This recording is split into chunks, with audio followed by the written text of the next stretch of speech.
Hello दोस्तों, स्वागत है आपका एक और इन्वेस्टमेंट रिलेटेड वीडियो में। दोस्तों, आज हम बात करने वाले हैं एक ऐसे स्टॉक के बारे में जो 5 रुपए से लेकर 16 तक का रैली दे चुका है। रिटेल इन्वेस्टर्स के लिए यह पैनी स्टॉक से एक होप स्टॉक बन गया है। स्टॉक का नाम है रतन इंडिया पावर लिमिटेड और करंटली 14 रुपए पर ट्रेड कर रही है। और अब जब प्राइस ऑलरेडी 3 गुना हो चुकी है तो सवाल उठता है, क्या यह रैली जस्टिफाइड है? क्या फंडामेंटल सपोर्ट करते हैं या फिर सिर्फ मार्केट सेंटीमेंट पर चल रहा है? चलिए करते हैं एक ऑनेस्ट और updated analysis. Business, financials, risk और रियल पिक्चर सब कुछ कवर करेंगे। रतन इंडिया पावर एक private thermal power generation company है जिसके 2 बड़े प्लांट्स हैं महाराष्ट्र के अमरावती और नासिक में। दोनों प्लांट्स की कॉम्बाइंड कैपेसिटी है 2700 मेगावाट। इलेक्ट्रिसिटी जनरेट करके स्टेट डिस्कॉम्स को सप्लाई की जाती है। लेकिन प्रॉब्लम यह है कि कंपनी के पास फुल पावर परचेज एग्रीमेंट्स नहीं है, मतलब सब कैपेसिटी का यूज नहीं हो पाता। यह बिजनेस तभी चलेगा जब बायर्स रेडी हो और पेमेंट टाइमली हो, और यही सेक्टर के क्रोनिक इशू हैं। चलिए अब देखते हैं कंपनी के कोर नंबर्स यानी फंडामेंटल्स। कंपनी का नेट प्रॉफिट स्टिल निगेटिव है।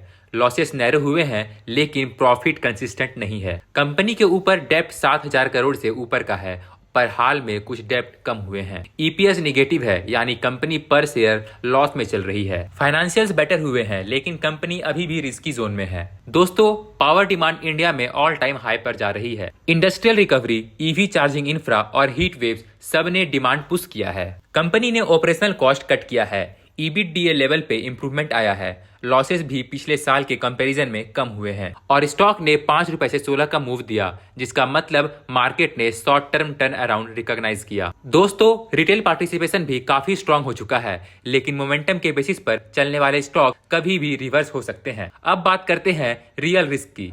रेवेन्यू विजिबिलिटी लो है। जब तक लॉन्ग टर्म पीपीए सिक्योर नहीं होते, इनकम स्टेबल नहीं होंगे। कंपनी पर हाई डेप्ट लोड है। कंपनी ने भले रिस्ट्रक्चर किया है लेकिन इंटरेस्ट बर्डन अभी भी प्रेशर में डाल सकता है। थर्मल फ्यूचर अनसर्टन है। गवर्नमेंट का long term focus renewable energy पर है, ना कि थर्मल एनर्जी पर। वैल्यूएशन रिस्की जोन में है। 14 पर नए लोग एंट्री ले रहे हैं जबकि रैली ऑलरेडी हो चुकी है। और सबसे इंपॉर्टेंट, कंपनी अभी भी कंसिस्टेंट प्रॉफिट शो नहीं कर रही है। तो हमें करना क्या चाहिए? दोस्तों, अगर आप पहले से इन्वेस्टेड हो तो partial profit booking safe strategy है। अगर नए इन्वेस्टर हो तो स्मॉल क्वांटिटी से एंट्री लो, स्टॉप लॉस के साथ, और स्पेक्युलेटिव प्ले समझकर ही इन्वेस्ट करो। और अगर आपका कुछ प्रेडिक्शन है तो कमेंट में बताओ। मिलते हैं ऐसे ही वीडियो में, तब तक के लिए अलविदा।